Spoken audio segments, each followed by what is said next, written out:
Untuk selanjutnya penyusunan laporan keuangan dari neraca lajur. Nah, tadi kita secara garis besar sudah bisa menyusun laporan keuangan, laporan laba rugi dan juga laporan posisi keuangan, tapi masih di dalam neraca lajur. Nah, laporan laba rugi disusun dari kolom-kolom laporan laba rugi, sedangkan laporan posisi keuangan dan laporan saldo laba disusun dari kolom-kolom laporan posisi keuangan. Kemudian perusahaan akan menjurnal atau memindah bukukan ayat-ayat jurnal penyesuaiannya.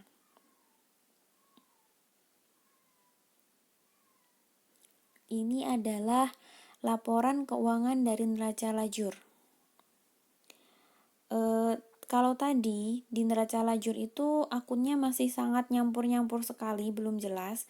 Nah, kita akan persingkat lagi pada laporan laba rugi di sini. Jadi kalau tadi itu masih gambaran coret-coretannya, istilahnya seperti itu. Sedangkan sekarang kita akan menyusun laporan keuangan secara resminya yang tinggal dipindahkan saja dari laporan neraca lajur tadi. Contohnya adalah di sini dari angka tadi, kita bisa melihat bahwa ada pendapatan sebesar 10.600, kemudian beban, jadi laporan laba rugi ini terdiri dari pendapatan dan beban. Pendapatannya hanya berasal dari pendapatan jasa sebesar 10.600, kemudian bebannya berasal dari beban gaji dan upah, beban perlengkapan dan seterusnya. Total bebannya adalah 7.740 sehingga dapat diperoleh laba neto sebesar 2.860. Nah, ini adalah laporan keuangan atau laporan laba rugi yang bisa disusun dari neraca lajur. Untuk laporan yang kedua adalah laporan perubahan ekuitas. Ini mungkin salah judul ya. Jadi judulnya adalah seharusnya laporan perubahan ekuitas atau laporan perubahan modal. Kita akan melihat bahwa saldo pada 1 Oktober ini masih 0 karena dianggap perusahaan ini masih baru, jadi belum ada saldo sama sekali.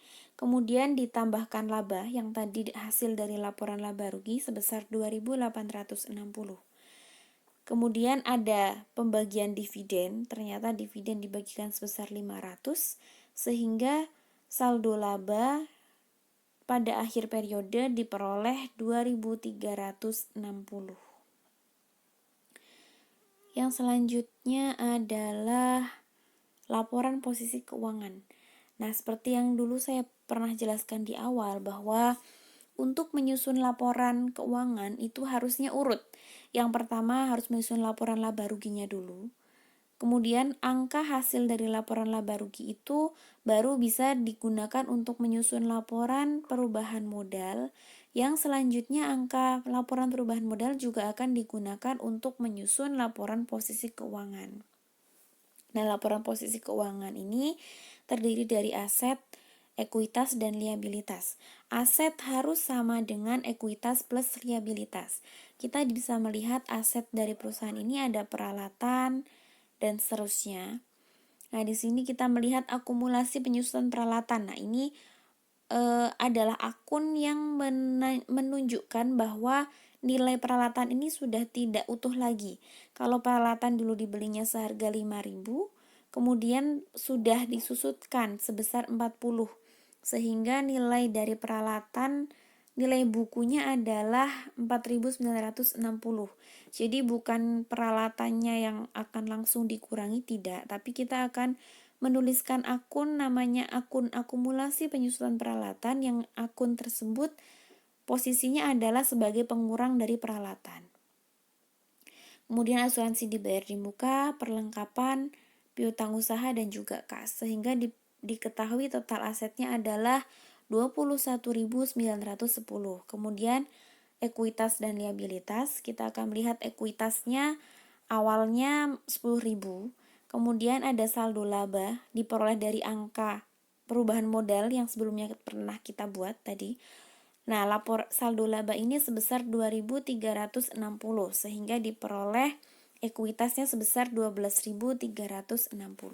Kemudian untuk liabilitas dari laporan neraca lajur tadi tinggal dipindahkan ke sini. Apa saja liabilitas yang ada di total, kemudian setelah dijumlahkan nanti total aset dan total liabilitas plus ekuitas ini harus sama. Di sini kita melihat nilainya sama, yaitu sebesar 21.910. Nah, ketika sudah sama nilainya, maka akuntan atau si pembuat laporan keuangan ini dianggap berhasil atau laporan keuangan ini dianggap sudah benar. Di luar nanti ketika ada kesalahan-kesalahan penulisan dan lain-lain, tapi ketika laporan keuangan sudah balance, itu bisa kita anggap bahwa laporan ini sudah benar dalam proses penyusunannya. Jadi tidak ada kekeliruan dalam proses penyusunan. Tapi kalau ada kekeliruan dalam salah tulis dan sebagainya, itu nanti masalah lain lagi. Kemudian selanjutnya pembuatan ayat jurnal penyesuaian dari neraca lajur. Nah, setelah pembuatan neraca lajur ternyata masih ada dibuat jurnal penyesuaian. Ayat jurnal penyesuaian dibuat dari kolom-kolom penyesuaian dalam neraca lajur. Penjurnalan dan pemindah bukuan ayat jurnal penyesuaian mengikuti penyusunan laporan keuangan saat neraca lajur digunakan. Ini contoh soal. Susan LB sedang menyusun sebuah neraca lajur. Nah, jelaskan ke Susan bagaimana dia harus menempatkan akun-akun neraca saldo setelah penyesuaian berikut ini pada kolom-kolom laporan laba rugi dalam neraca lajur. Jadi kita diminta untuk menempatkan kolom atau akun-akun mana yang seharusnya ada di posisi keuangan dan akun mana yang seharusnya di laba rugi. Kas di sini kita lihat. Nah, kas ini karena dia merupakan akun real, jadi dia harusnya masuk ke laporan posisi keuangan. Di sisi mana? Debit atau kredit. Nah, kalau di neraca saldo setelah penyesuaian di sisi debit, maka kita tinggal pindahkan saja. Berarti dia akan berada di sisi debit juga. Kemudian akumulasi penyusutan ini juga berada di laporan posisi keuangan di sisi kredit. Utang usaha di laporan posisi keuangan di sisi kredit. Dividen laporan posisi keuangan di sisi debit. Kemudian pendapatan jasa. Nah, ini pendapatan akan masuk ke laporan laba rugi di sisi kredit. Kemudian beban gaji dan upah juga akan masuk ke laporan laba rugi di sisi debit.